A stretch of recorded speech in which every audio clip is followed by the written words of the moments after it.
Okay guys, so musim raya dah habis. Kita dah kerja macam biasa. Kedai Motor Gear Malaysia buka dah. Mood raya kita dah off. Sekarang mood kerja sale pula sekarang.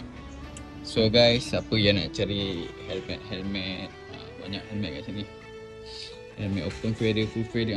Sekarang ada apa, jaket baru masuk. Nak review sikit lah jaket apa. Alamak, dalam plastik pula. Tak apa. Oh, ada banyak jaket baru sampai. Kasut ada, glove ada. Macam-macam ada. Ni jaket baru.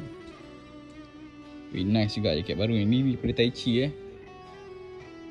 nampak macam kalau korang tengah mood raya on tu, korang boleh pakai jaket. Dia jaket, dia pakai jaket ni sebab dia macam kemeja kan, style sikit. Tapi ada padding guys. Ini jaket yang new collection lah daripada Tai Chi. Harga dalam 600 lebih lah. Ada lagi jaket-jaket lain. Nak datang kedai terus.